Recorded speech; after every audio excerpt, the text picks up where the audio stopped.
this is a guy who is really someone who's interesting to speak with because he's done a lot in his career. And I've come to know Dutch. He's a well-read person. You wouldn't think so, just because he looks like a beast, man. But this dude is very smart. And I know you're laughing, but man, we've had some good talks at the show.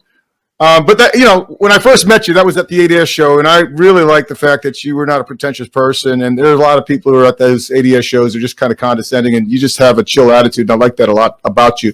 I get the feeling that you just don't look down upon people, regardless of where they are in their station in life. And so, anyhow, guys, I'm going to go ahead and introduce Dutch.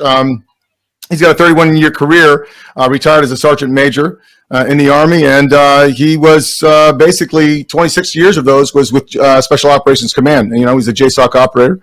And he also, I think he started as an armor crewman, if I recall, right? And then you were a ranger? Yeah. Okay, 81, 82, man, I started as an armor crew. I was a tanker. Yep. Holy crap. Dude, I did not know that. So when did you go, was it 91? Were you, so give me a rundown of your career. I mean, Desert Storm, or how did that work out for you? Yeah, so Desert Storm, I have a strange, convoluted career to a degree. 31 years total time. 26 of those years were really I was affiliated with National Guards during a small break. So technically joined the Army in 1981 before I graduated high school. We graduated high school in, June? Is that when we graduate usually? Yeah. And I went straight, I graduated like June 4th or whatever, and I went straight to Fort Knox, Kentucky in July, whenever it was. And yeah, I always wanted to be a tanker when I was a kid. I built models, and I looked up to George Patton and Erwin Rommel, and I always wanted to be that guy. So what I did, decided that was a horrible job, honestly, to be involved in that kind of thing. In the 80s, in the Army in the 80s, there was not a whole lot of professionalism. It was a rough time. Yeah. There was a lot of drug use. There was alcoholism. It wasn't as professional as it was later on in my career. And then I got out in 86, and I stayed affiliated with National Guard elements of armor crewmen in Pennsylvania. Then I went to West Virginia to the 19th Special Forces Group, and I wanted to come back in the Army really badly, and ended up doing it, and I got back in right after Desert Storm. So what was that decision for you? I mean, what was your childhood like? How did you, grow up and then decide to go in the military and then go into what you ended up doing for a long time, for almost, 3 decades? How did that work out? Ever since I was a kid, some people just know what they want. I have a great friend of mine, a neighbor, and, he didn't know what he wanted to do until late in his life. He just didn't. Ever since I was a kid, I always wanted to be a soldier. Always. I would dream about it. I would dream about shooting the Soviets when they were coming down the street. That was the thing. I always wanted to be a soldier, so I decided, I read a lot, I paid attention, and I was able to do that, right? That wasn't hard to enlist in the Army. It's not that difficult. But then later on, I saw I wanted something of value, and in particular, armor was okay, and it played a big role in Desert Storm, but I wanted something more. I wanted low-intensity conflict. In my heroes, I grew up watching Vic Morrow from the Combat series. Yeah. Star Trek, the Lord of the Rings stuff. I was all about fantasy books when I was a kid, and I wanted adventure. I wanted to go farther and test my mettle. And Fantasy Island. I growing up watching Fantasy Island, I wanted to be in combat, and I was thinking, how can I tell Mr. Rourke that I want to be in combat? What's going to come of me, though, if I screw that up? Are you going to die? If you did Fantasy Island, did you really chance to be in World War II without being killed?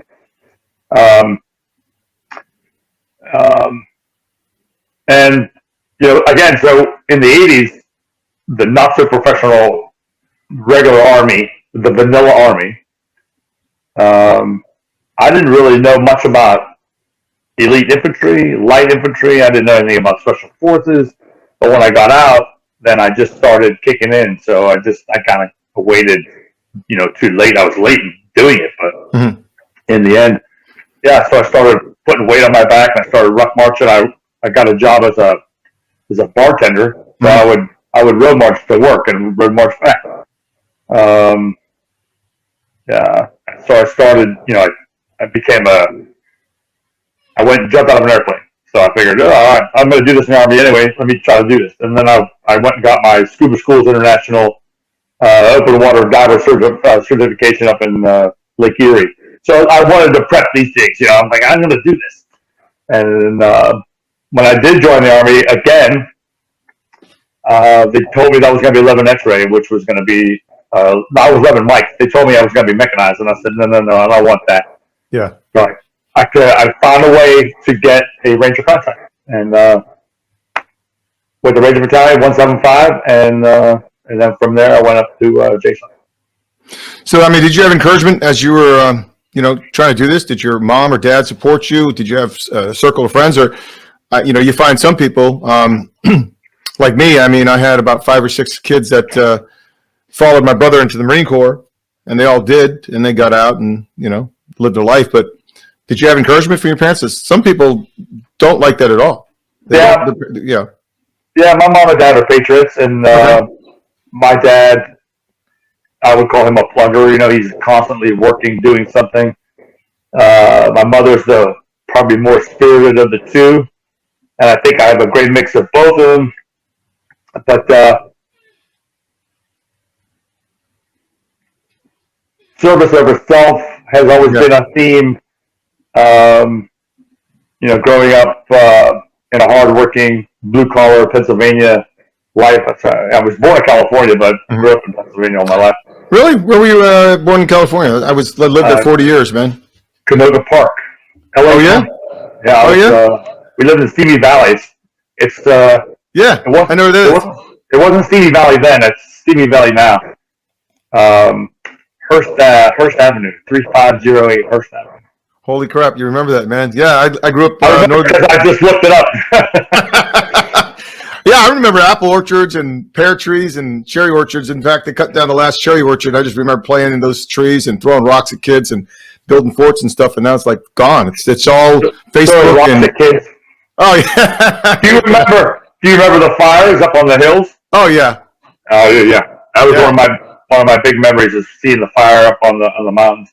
Yeah, insane, man. I haven't been back in 15 years. I don't know if I'd ever go. Well, actually, I went back to San Diego 2018, and it was depressing. But I'm back right now. I'm in Oceanside.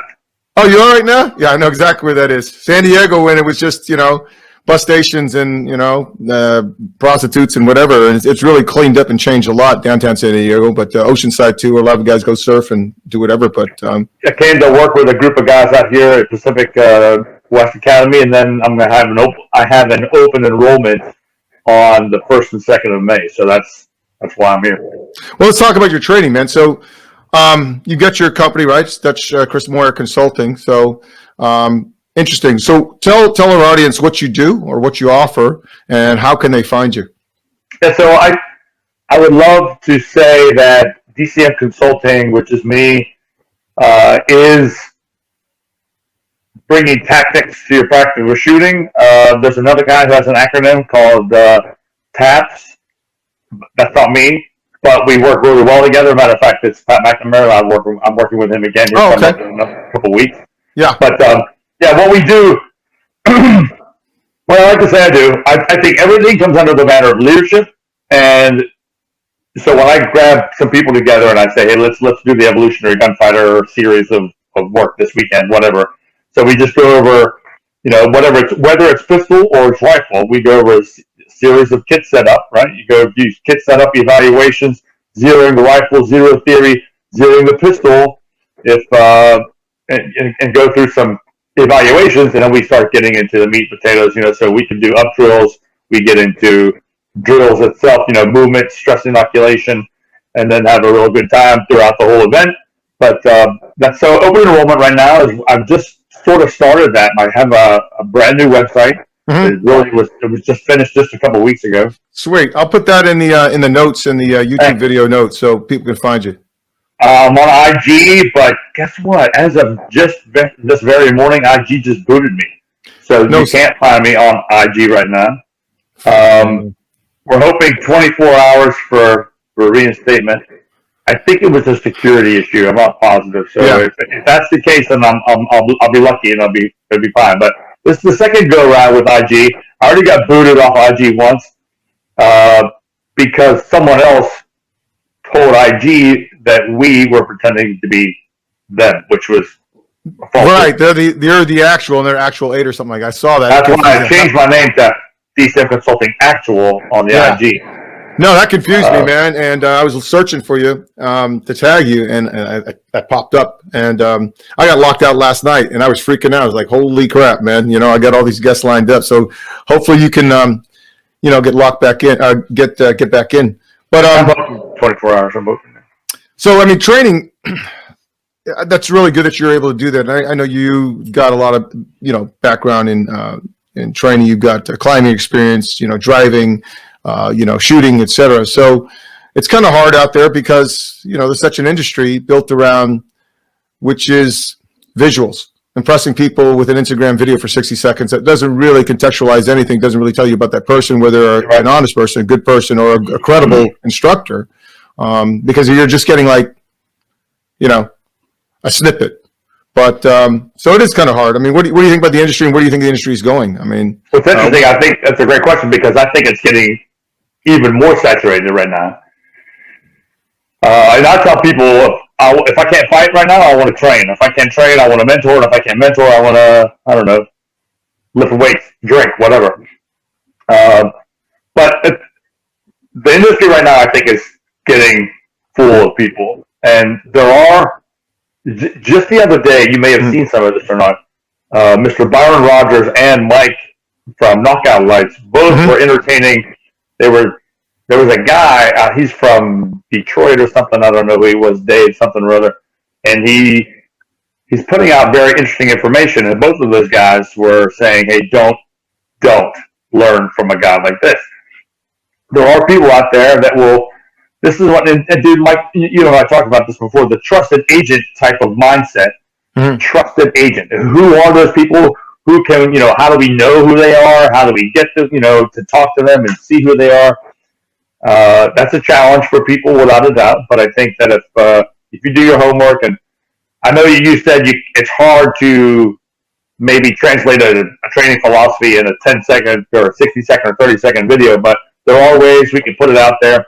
I have a couple of different videos on the IG, which of course now you can't see right now, but they're basically training philosophy, about a 5-minute talk about how everything comes under the banner of leadership and direction. And, one of the things I used to say too is that through the crucible of combat, right, I had 12 combat deployments, give or take, but 10 of them were the fighting combat deployments.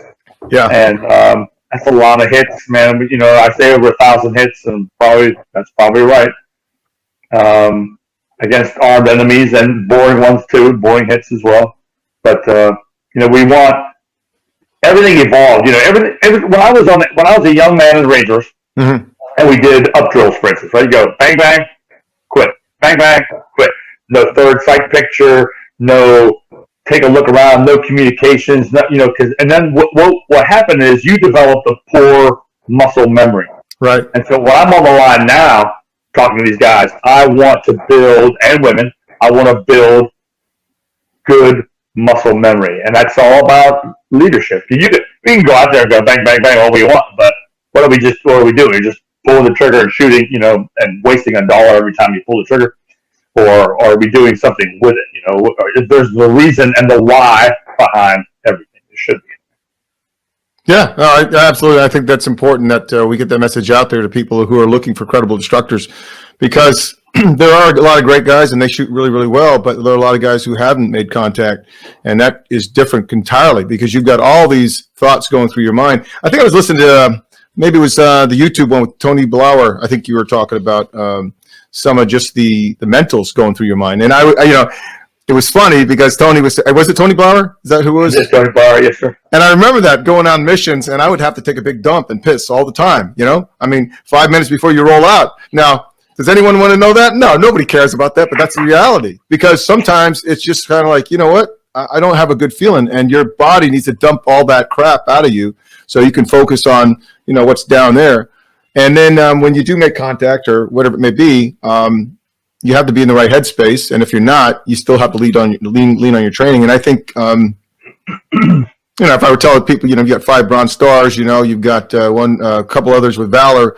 And so it's interesting to filter out what's out there in the industry, which looks pretty. And I'm not an expert on shooting. I'm not going to say that. But you got guys who are doing some great stuff on Instagram. But how do you find someone who's actually made contact and understands those nuances that are so necessary for survival? And I think that's important. Completely concur. I was just talking about this too the other day with law enforcement officers. I love to train law enforcement officers. They don't get a lot of training. They don't have a lot of time, and most often, settlers don't have any money. Yeah. So it's a huge deal. But when I talk to them and I say, hey, I know that law enforcement doesn't like mingling terms with military terms. They don't want to talk about combat. They don't want to talk about gunfighters.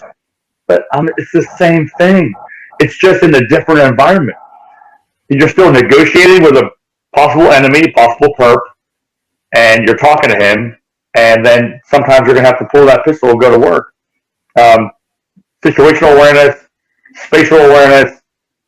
When you step out of a car, it's close quarter battle, no matter where you are. You strap a gun onto your belt, you're a gunfighter. You better get the gunfighter mentality. I was training some guys in Missouri, and they did a really good job, but I talked to them, and I said, when we do dynamic free flow CQB, it can be exhausting because you have to take this into your head. Every time you come around a corner, someone's around that corner waiting to kill you. Every time. You have to believe that, because if you let it down, right, if you don't go in guns up, or you screw around, you're looking the other way, or you're pulling security, you're talking to somebody without having your head behind the rifle, all these things, right, you got to be switched on until it's time you're in the team room and you're popping a cold beer or something. It's just, you have to be on all the time. Yeah. It's a race car driver. Same thing. Well, what I like is around the circuit, he's got to be switched on all the time. Yeah, I've looked at a couple of your videos, and you've even put up some of your flubs, man. Where it's not perfect, it's not pretty, you miss, and I think it's fantastic. It's translating what you do to the world, and sometimes the truth ain't pretty. You make mistakes, and that's so real. People need to see that. They need to see where their money's going. So, who are your regular students? I mean, is it mostly law enforcement? Is it everybody? Is it the climate change from last year and the year before? Post-COVID. It's a great question again, because mostly it's military law enforcement, but because I've re-energized my social media program since September 7th, and we're over 14.5 already. Good. Hopefully tomorrow they'll reinstate us, but open enrollment is now the thing. So in San Diego on the 1st and 2nd, it's going to be a mix. There's going to be some police officers. There's also going to be some civilians. And then in June, I'm doing a bunch of work in Georgia, and I may go to Germany in June or July. But in between there, I'm going to throw some dates up on the wall for my range in North Carolina and have civilians come on in. Yeah. Sweet, man. So you've got that going on right now. And, what's the biggest challenge for you to seek an audience? I mean, what are you finding difficult to translate to, the market out there, that demographic that you want to reach? Is there any kind of uphill battle? I know you're not going to go, because I know you're not going to go ahead and use your career how can I say it? That's a challenge. Marketing. Yeah. You're not going to prostitute. Yeah, you're not going to prostitute yourself. I know you. You're just not. Marketing is a challenge. I try to be very careful. Right. I come from an organization that I hold near and dear to my heart. I miss it tremendously. Yeah. And I would not want to be not invited to a special event. I do not ever want to be PNG. For you guys who don't know Latin, person non grata. That's right. Exactly. I don't want to be that guy. So I will make. It is a challenge. So okay, that's one. That's a challenge. Ammunition prices are a challenge right now, and in a funny way, the third thing for me that's a big challenge is I would much rather go out there and train. Yeah.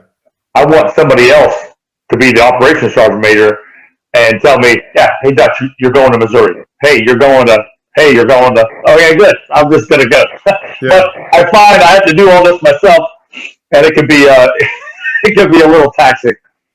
So, what do you recommend to someone who's going into, who wants to get into line of work like you? I mean, you enlisted the Army, and what would they do? I mean, look for mentors like you. I mean, back when you went in, there was no internet really. You didn't have resources. You didn't have anything really that you have now. I mean, you had to go find library books that probably didn't have much in there. So books. Yeah, I mean, books on, I chose World War II heroes, and I chose Vietnam heroes. Yeah. There would be times when I would study World War II, and there would be times when I'd study Vietnam. I would go in small cycles like that. But to learn about Vietnam heroes, probably the reason why I mentioned the Vietnam guys is because there's probably more in common with a brand new nowadays soldier than there was even in the 80s, Yeah. So still, World War II was 30 years previous. Vietnam was really not, because my first drill sergeants were all Vietnam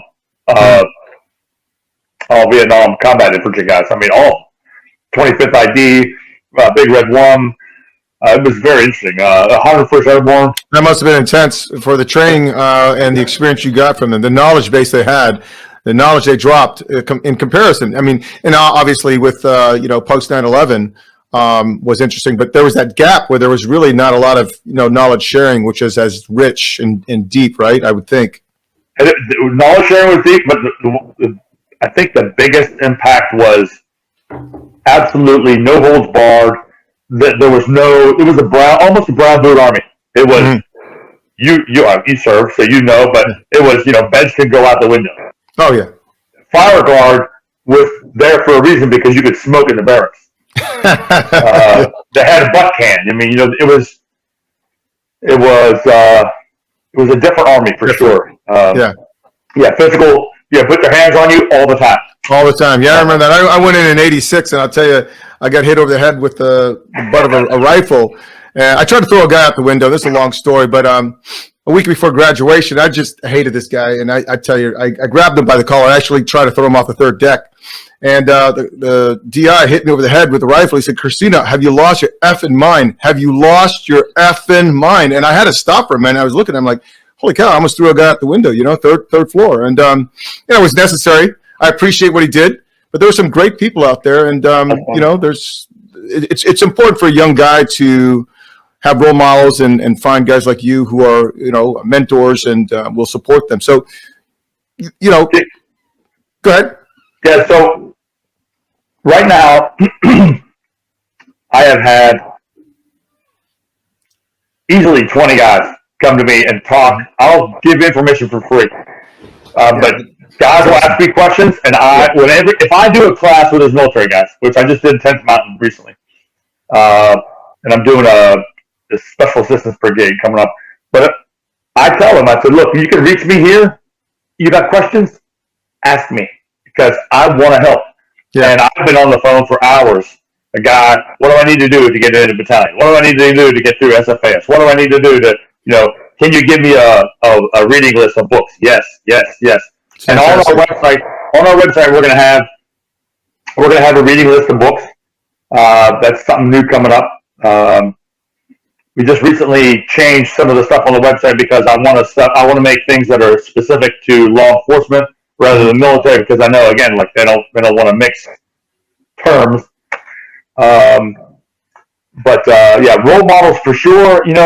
I think that you and I came from a time where there was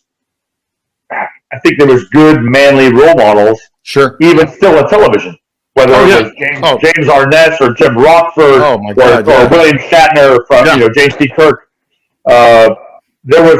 Or the guys from Adam 12 or the guys from Emergency Crew or whatever. They were men, and they weren't pansies.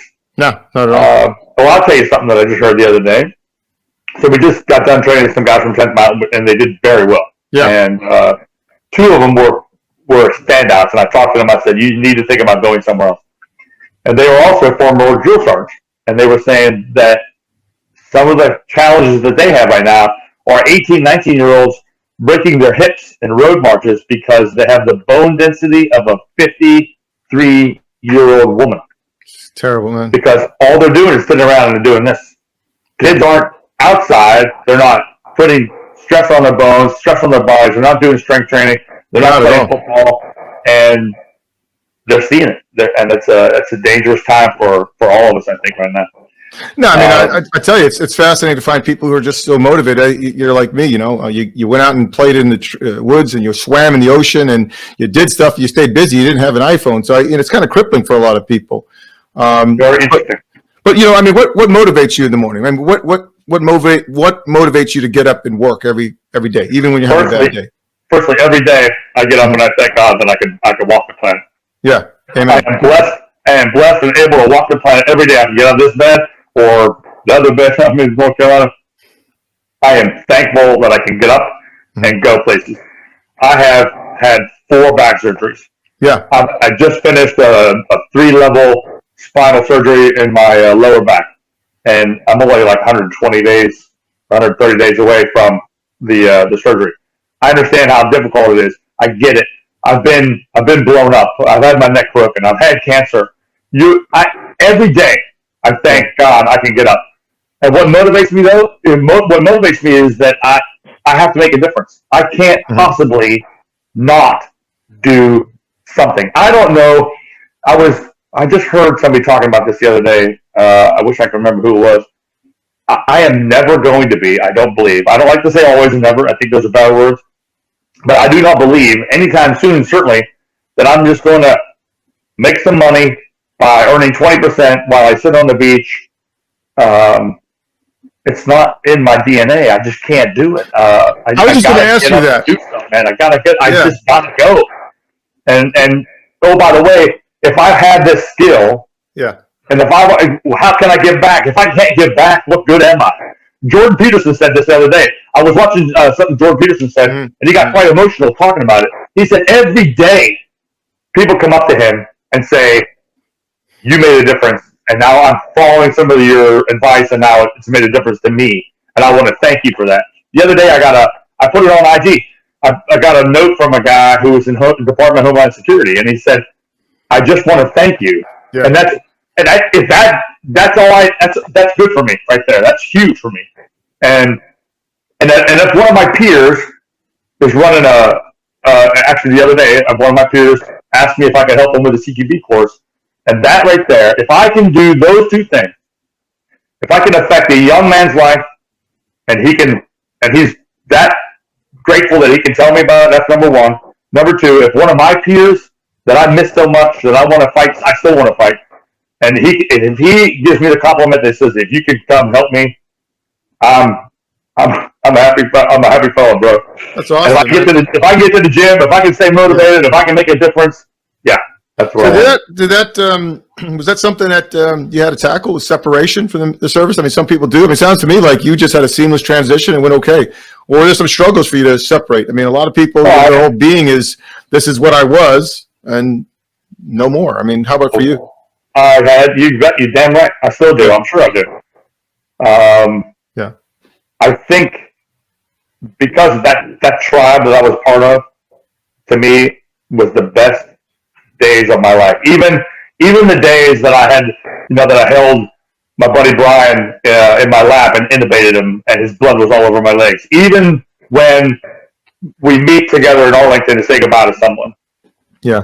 Still, that being part of that tribe was the best times of my entire life. The best of times, the worst of times, still the best times, period. Yeah. So transitions it is difficult. It is completely, but I still have to get up and put my boots on. I still got to get my pants on. I still got to go. So I can't feel sorry for myself too long, right? Yeah. I can just take a little bit of time and feel a little sorry for myself and then keep moving. But I just talked about this with another friend of mine, peer, and we talked about PTSD, post-traumatic stress disorder. I don't think it's a disorder at all. I think it's an effect. So we were saying it's just PSD or what? PTS. PTS. Right. And then he said, it's not even that. He said, it's an NFR. And I said, tell me about that. And he said, a newfound reality. It's your experiences give you a newfound reality. This is your truth now. This is your thing. And I told him, I said, listen, he and I both are going to go do Mentors for Military podcast. We're going to do that in June. Fantastic. I said, you bring this up because we're going to talk about it. Because I think PTSD has become an industry standard for a crutch. And I get really discouraged because I've heard professionals during ACAT briefs and stuff like that saying, make sure you don't rotate your arm all the way. Make sure your back hurts a little bit more than it does. Make sure you're getting that money. Make sure you tell them you have headaches. Yeah. Make sure, I'm like, that's not how it should work. Yeah. That's not how it should work. I'm grateful for the opportunity that I had to defend my nation for as long as I did. I still wanted to be there. I still want to go. I mean, I did some tours working for the agency. I've been elsewhere. Let's see, since I've been out, I've been Germany, Kuwait, Saudi Arabia, Erbil, Northern Iraq, and when I say Beirut, if I didn't say Beirut, I meant to. But I've done some more, and I want to do more. Where did that come from, man? I mean, when did you, the lights went on? When did you really figure out you were passionate about what you're doing? I remember, I don't know they were blowing up a house one time. I think it was JDAM in the house. And I said, this is so cool, man. And I just felt like I'm at the right place where I need to be. What was that for you? Were you in the Rangers? Were you, when you were selected and you found out you got selected, or what was it? Probably the Rangers, because that's a completely wonderful professional experience. I would never, ever, that's one of the greatest times of my life too. And I'll tell you a funny story before that. So when I was in basic training, when I was an 18-year-old young man, I told the drill sergeant I wanted to quit. Wow. I went to the payphone and told my mom and dad, I have headaches, I have to quit. And my dad said, I don't know what to tell you. I'm not coming to get you. So you do your thing. And the drill sergeant told me, he said, you're not going to quit. I'm going to make you the platoon guy. You're going to be in charge of these guys. Yeah. And actually, eventually I was a platoon guy. And it was a very interesting thing. But I was a crybaby. And I'm like, I want to quit. I want to quit. And then I got frocked as a corporal. Things started to be okay. Yeah. I got out of the Army. I get it. I was disappointed in Germany. I was disappointed in the 80s. When I came back in, and I really wanted to make something of myself, it was probably, when you get that E5 and E6, especially Staff Sergeant, when I was a squad leader, and then weapons squad leader, and then a platoon sergeant in the Ranger Battalion, I would say probably E5 and E6 is when I really, even when I went through RIP, they don't call it RIP anymore, but when I went through Ranger Indoctrination Program, I was a 27-year-old former Army guy. I had ribbons. I had a previous Army life. And I was physically capable and mentally capable of beating the young guys. And I really enjoyed that. Yeah. And so the spark was certainly in the Ranger Battalion. I was getting smoked. I'm in the hallway, because that's what happens when you're a new Ranger. You're getting smoked. And I'm in the hallways getting smoked, and we're counting the tiles on the roof, and we're doing starbursts and all this other bullshit. And at the same time, they're asking us questions about Ranger history. Well, I love that stuff. I eat it up. And I answer all the questions correctly. And he's like, you, get into this room. And he pulls me into somebody's room, and I'm standing at parade rest, huffing and puffing, and he's like, how do you know all the questions? How do you know the answers to the questions? I said, I paid attention. I don't know. Yeah. And that's, I love the Ranger life. So it was I guess that's your spark right there. So, what was your feeling getting selected? After your Ranger job, your Ranger MOS. I mean, what was the feeling? Because I know a lot of guys who've tried out for it, and you've done something that millions and millions of men will never do, and thousands of men that have tried out will never know, and they don't know why they didn't get selected. But what was your feeling when they told you, "Hey, you're in"? Big deal? No big deal? Huge deal. Okay. Huge deal. First and foremost, that particular task was the hardest thing I've ever done in my life. except watching a guy die. Mm-hmm. It's the hardest thing I've ever done in my life physically, and very rewarding. When you sit or stand in front of a bunch of people you don't know, you may never ever know, and they're asking you questions. That's that. Isn't that one question that every employer wants to ask you? Why should we hire you? Yeah. And what do you say? What is that? Can you ever answer that correctly? I said, look, sir, gentlemen, I don't know you. You don't know me. I'm probably never going to know you. I said, but since I'm sitting here, I've completed this gate. I said, all I want right now is the chance to do what the men that came before me did. That's all I want. I said, from the time immemorial, as far as I'm concerned, from the Revolutionary War till now, I owe a debt of gratitude, and all I want is a chance to do something. That's all I wanted was a chance. Yeah. And then they toss you, and you sit around for a minute somewhere else, isolated, and then they come back and say, come with me, and you go over there somewhere, and all of a sudden somebody comes in and shakes your hand and says, well, you completed that part too. And I'm like, it's yeah, man. It could be emotional moment. Awesome, dude. So, I mean, pre-mission, post-mission, your first mission where you really knew this is real. What were you thinking before going in there, and what did you think after? I mean, did it change your mind, or did it harden your head and said, this is what I really want to do. I'm definitely going to do this, for the next 30 years. I mean.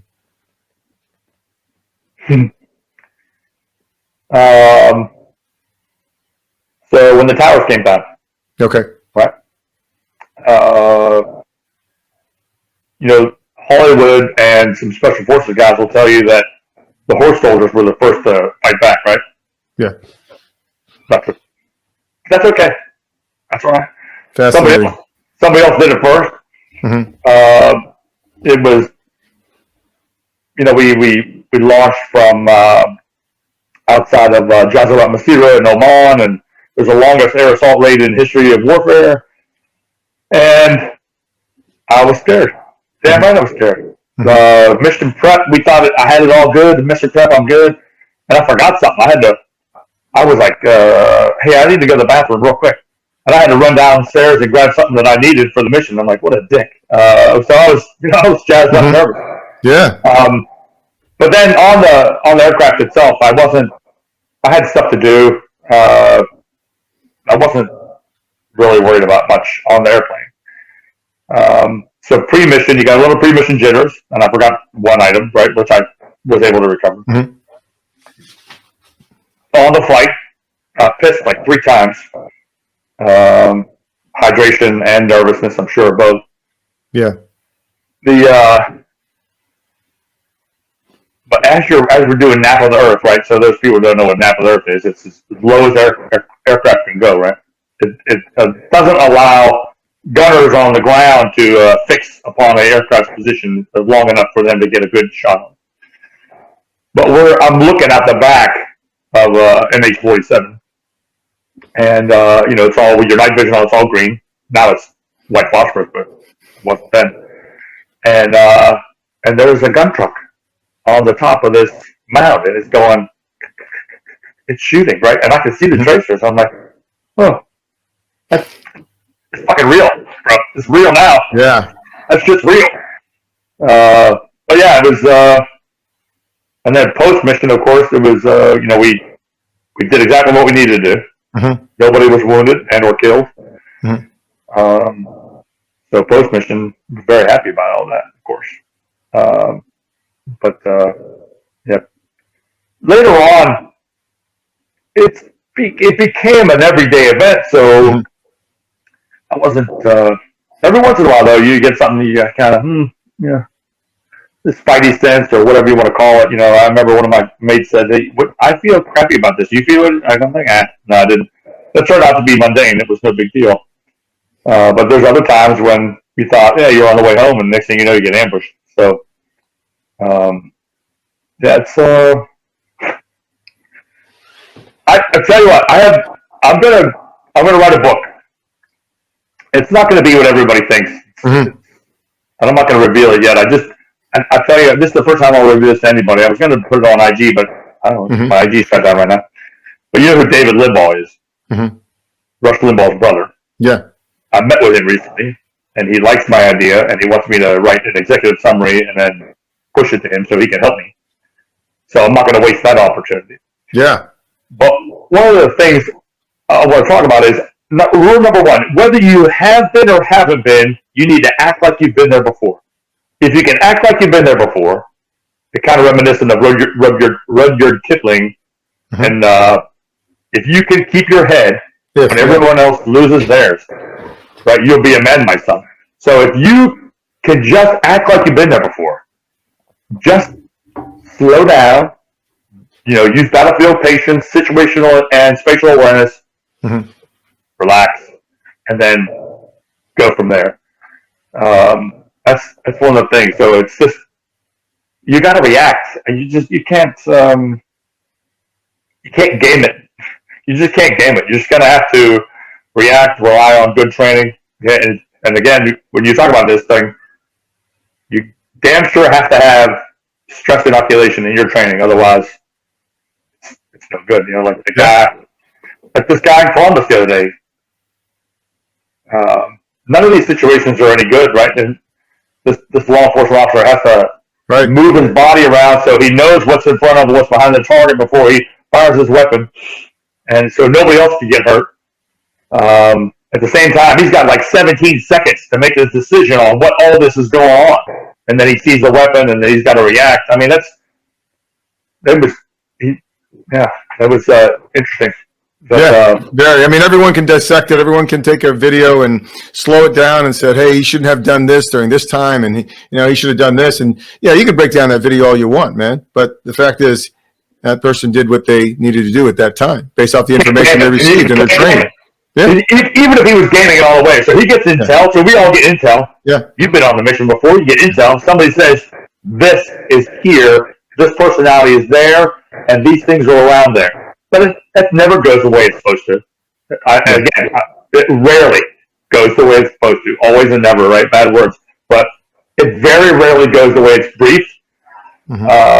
How oftentimes did you go back to the team room or the mission support site and somebody says, "How did it go?" And you say, "As briefed."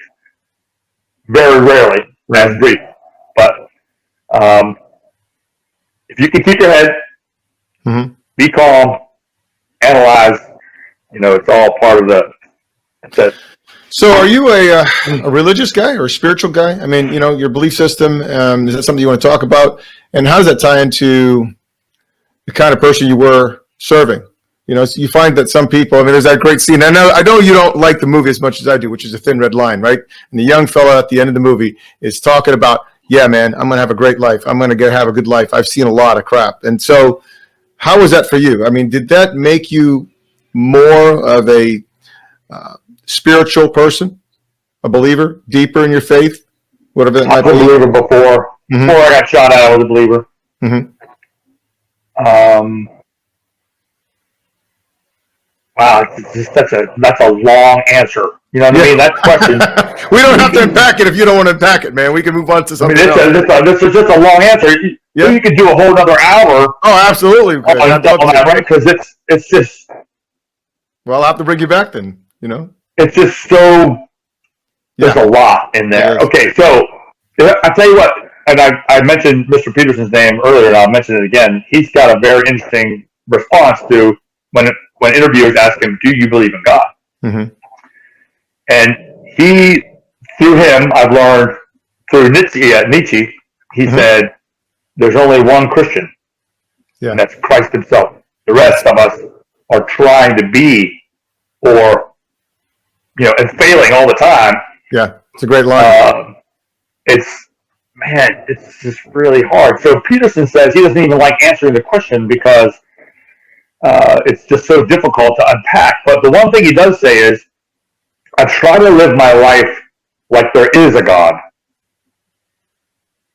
And I think that comes back to like Pascal, right? His wager. Yeah. What if there is? What if there is? Then would Right. it make a difference? You know, I'll take that wager. Or do you take that wager? I mean, you can live like a hedonist, but I don't know. There are times that I am sure of myself, and there's Yeah. times where I'm completely all stupid and not sure at all. So That's an honest answer, man, and I appreciate that. I mean, number one, I told my audience that you're a smart dude, man. You're talking about Pascal, you're talking about Nietzsche, but you're right on the money, man. You know, those are the right ideas and solid information. People can look it up. But Dude, it so is. hard. Well, you know, I mean, being and what we'd say a warrior, and some people would call themselves warriors, but you know, being a younger guy and you're kind of older now, and I don't think you're going to stop doing this. You're probably doing it 70s, 80s, 90s, man, as long as you can go. But words of wisdom to our audience, to younger people. If you were going to talk to your 18-year-old self, knowing what you know now as a, you know, that wizened warrior, what would you say? Letter to yourself. That's I've been very fortunate. Mm-hmm. I would have started earlier. If I had talked to my 18-year-old self, I would have said, "Quit being so frivolous with cars, girls, Yeah, and be more focused on how well you can do the job that you really want." If I knew that I was going to be a soldier all my life, well, then why not? Why not have I done more research and find out really what I wanted to be, or even, you know, getting out of the Army? Why not get out of the Army and just change MOSs? yeah, Which of course I eventually did anyway. But I waited a lot longer than I should have. Throughout my life, I did things later. I ended up going, oh, gee whiz, I waited too long for that. I waited too long for that. I waited too long for that. When I was going through some of my training later on in JSOC, one of my instructors was much younger than me, and he had already been there for 10 years. incredible. I'm like, damn, I really took a long time. Again, when I came into the Ranger Battalion, I was 27 years old, 26, 27 years old. You know, I was with kids at RIP that were 18. Yeah, yeah. So if you think you know, then make full effort, right? Full speed ahead, damn the torpedoes, full speed ahead, and try to manipulate that desire. Try to manipulate, your motivation. And your desire is part of it too, but. so are you pretty satisfied with yourself? I mean, and I don't mean that in a smug way. I'm very happy with myself. Okay, because some people, you know, they beat themselves up. I don't want to go, you know. Yeah, I don't think you do. I think people are smug, or some people go the other way, and they're so unhappy with where they're at, their station in life, and they're just miserable, and they're just, you know, they're just tearing around the world. They just haven't found what they want to be or do, and they're older. They're in their 30s, 40s, 50s, and they still haven't figured it out. It seems like you've got to that place where you've accomplished a lot of things and done, you know, some exceptional things. So if you go back to what I said before, yeah, is right at the beginning. I wake up in the morning. mm-hmm. I thank God that I'm allowed to walk the planet. Right? That's an opportunity to do something. So if you, to have this opportunity to train, to teach, to travel, my path. Yeah, it was late.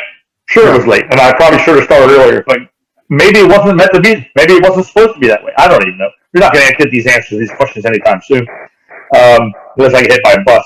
But the whole idea that quit complaining, put your boots on, put your pants up, cinch down your belt, and go do something worthwhile. You know, I always wanted to be able to do something rather than nothing.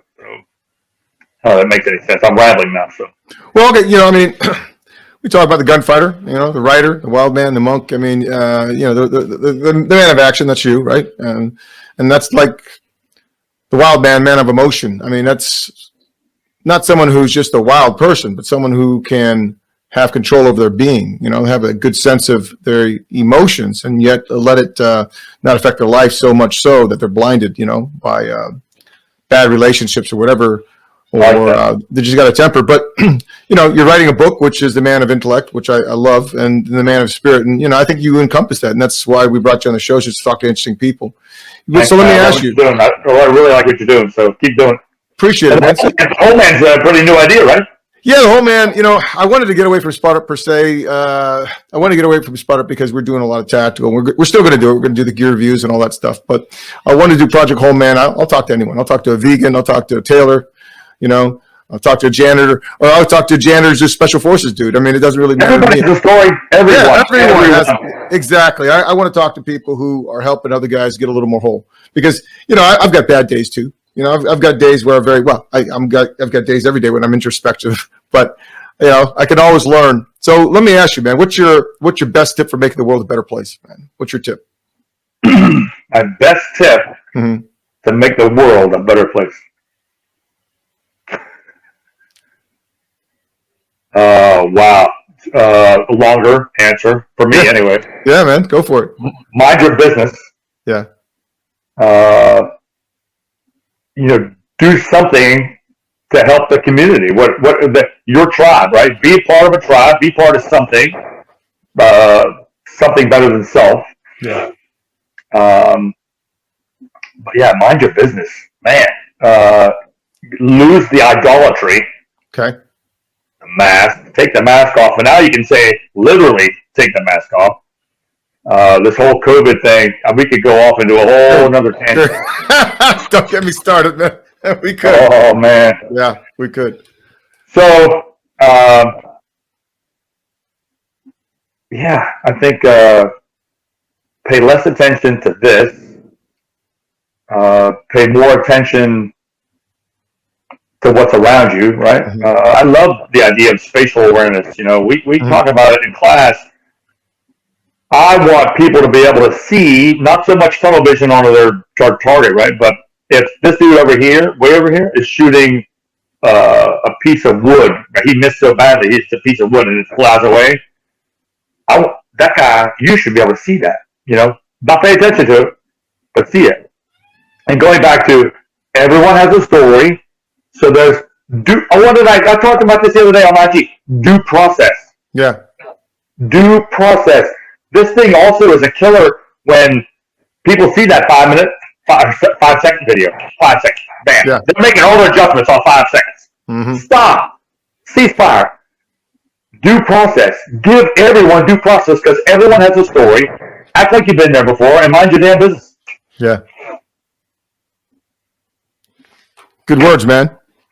So, let's go ahead and talk. Listen, after the show, I don't want you to disappear. So when I end the broadcast, I want you to stick around so I can chat with you for a couple of minutes and get caught up on some things. But, we've covered basically your career and everything, and some of the motivating things that, people can apply to their own lives if they want to get started. But books, let's talk about that real quick. I mean, are you a kind of a Hemingway kind of dude, short to the point, short and sweet? Or are you kind of more like a F. Scott Fitzgerald kind of dude, a little more rich prose? I mean, what do you like, and what's a good book that you recommend? I would do Hemingway in a heartbeat over Fitzgerald. Yeah. All right. So I knew it. I could have bet on that, man. So, good stuff. I recommend to everyone. Okay. And it would shy away from Hemingway and it would shy away from F. Scott Fitzgerald is nonfiction. Yeah. Okay. Because this world is full of amazing stories of amazing people. Yeah, why go to fiction? There's no reason to go to fiction, because there's shit out there that you can't believe happened anyway. This is part of the basis for my book, by the way, which we can talk about later. But what I read recently, and I'm rereading again, is the story of John Boyd, the Air Force guy who some of you guys out there know he created the OODA loop. And the OODA loop is a wonderful thing, but it's been bastardized throughout the ages as just 4 letters and a loop that keeps going around. It's not. That's not it. And when I talk free flow CQB, I talk about the real behind the scenes, inside baseball story of why this works, because it keeps the enemy off balance. He doesn't know what you're doing, et cetera, et cetera. So the Boyd book. Rereading Pressfield's Warrior Ethos, and it's always good to just flip through it and just, I mean, it's an easy read. You just go flying through it. And I want to pick up the new Pressfield book too. I have not. Man at Arms. Mm-hmm. I have not done that yet. But yeah, so what I would recommend is for combat wise, David Christian's book. I can't remember what it's called right now. He was the most decorated, I believe he was the most decorated commissioned officer in Vietnam. Eric Miller's book, Reflections of a Warrior. That is one of my all-time favorites. Sticking with Vietnam and strange ideas is not the Devil's Brigade. What's it? The maybe true story of the German SS guys in incredible in Vietnam. What was the book called? Don't remember the book, but you just jogged my memory on another book. Rumor of War. I love that one. With Caputo was a fantastic book. Bloods, although a lot of it was fictional, I found I found out later. Still a great book, man. So if people out there haven't read Band of Brothers, the movies are better than the books because they took notes from everybody rather than just notes from Mr. Webster, who primarily is the driver behind the book.